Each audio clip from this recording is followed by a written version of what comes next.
Nagaan koo jaalalaa fi kabajaa bakka jirtanitti isin haa qaqqabu. Maqaan koo Shuumii Garbicheen jedhama. Orotex chaanaalii keessan kan waa'ee kompiitaraa, sooftiweerii fi itti fayyadama isaanii kan isin barsiisu yommuu ta'u, dabalataanis beekumsa waliigalaa irraa kan argattanidha. Maatii chaanaalii kanaa taatanii kan jirtaniif galatoomaa isiniin jechaa, warri maatii kanatti dabalamuu feetanis laayik, sabiskiraayib, sheerii fi koomentii gochuun maatii keenyatti dabalamuudhaan nu waliin hojjechuu ni dandeessu. Tole guyyaa har'aa kaniin qabaddeen isiniif dhiyaadhee waa'ee Microsoft Office'ti. Microsoft Office baay'een keessan beektu.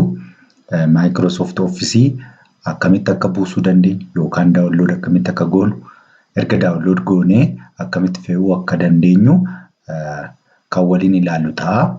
Hanga dhuma viidiyoo kanaatti na waliin turan affeerraa kooti. Wantoota jirani steepiitiin yookaan duraa duubaan kan ilaallu ta'a.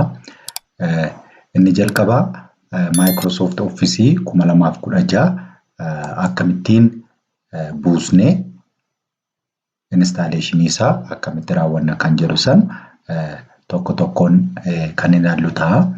Inni jalqabaa daawunlood gochuudhaa fi intarneetii nu barbaada. Intarneetii keessan konneekti gootanii gaafa raawwattanii biroozarii bantu.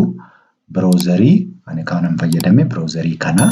Biroozarii kana fayyadamtanii getintoPC.com kan jedhu irraati Office 2016 Professional Plus 32 or 64-bit ISO buustu jechuudha. Irraa gadi yeroo buutan wantoota jiranii guutummaan isaa storage amma akka barbaadu yeroo daawunlood goonu 2.26 GB kan inni barbaadu, compatibility isaa maal akka ta'e wantoota isa kanaaf barbaachisanii, akkasumallee system requirement Windows 8.1 irratti raamii amma akka qabaachuu qabu, hard disk amma akka qabaachuu qabu, processorii yoo xiqqaate Office kana fayyadamuudhaaf wantoota nu barbaachisan bakka kanatti tarreeffamanii jiru.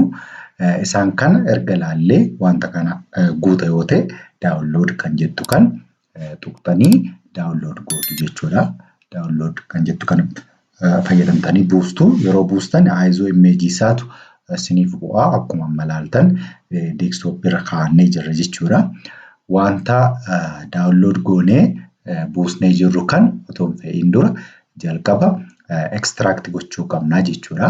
Isa kan akkamitti extract goona 7-zip kan jettu kanaatiin extract goona. Yeroo extract goonu kanatti new folder jedheen fayyadamee jira. Haala kanaan wanta extract goone setup kan jettu kanadha kan nuti feenu. Generally setup kan jettu sun sistema maashina keenyaa isa kam 32-bitis haa ta'u 64 hin fayyadama. Yoo adda baasnee fe'uu barbaannes Office kan jettu keessa seennee fe'uu dandeenya. Amma setup kan jettu double click yookaan right click gootanii open jechuu dandeessu. Yes kan jettu tuqxu. Steepiidhaan amma installationii yookaan fe'uurra jira jechuudha. Amma installationii yeroo raawwannu sa'aatii nu fudhachuu danda'a.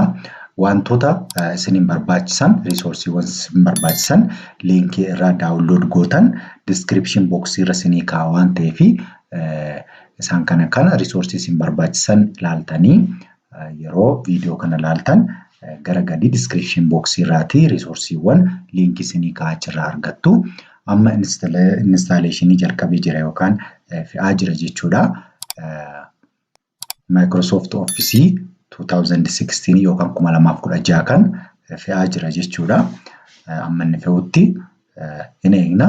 Yeroo fe'u gara gajjallaarra yoo argitan toolbar kan jennu achirra seetappiin fe'amuu isaanii PowerPointiin kan jiru, Wordiin kan jiru, gara gadiirra Excel illee installationii akka xumuree jirullee gara gadiitti kaa'ee jira toolbariirra akkuma argitan kan installationii fixuu keenyas haala kanaan nu agarsiisa.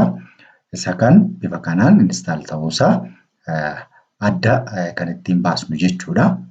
amma installation keenya xumurre irra jechuudha. Installation xumurre kan ammoo kana optionii garbaraatiinis start kan jettu all program jennee kanatti Microsoft Access 2016 Excel 2016 gara gadi yeroo buutan immoo Word kan jedhus haaluma sanaan Word 2016 yookaan 2016 kan jedhu sun fe'amanii jiraachuu isaanii full packagein jiraachuu isaa hin agarsiisa.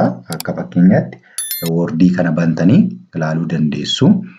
Egaa bakka kanatti yeroo Word kana bantanii inni kun firiidha kan nuti download goone waan ta'eef akka nuti laayisensii yookaan lakkoofsa rejistireeshinii akka nuti galchinu nu gaafata yookaan immoo saayiniin goone intarneetitti fayyadamnee akka nuti seenu nu gaafata. Activationii jechuudha.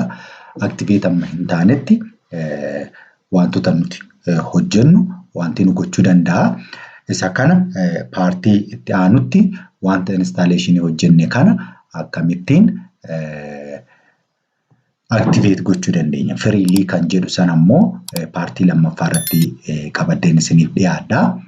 Installationiin yookaan akkaataan itti Wordii download goonu, install goonu isa kana fakkaataa irraa akka barattan abdiin qaba.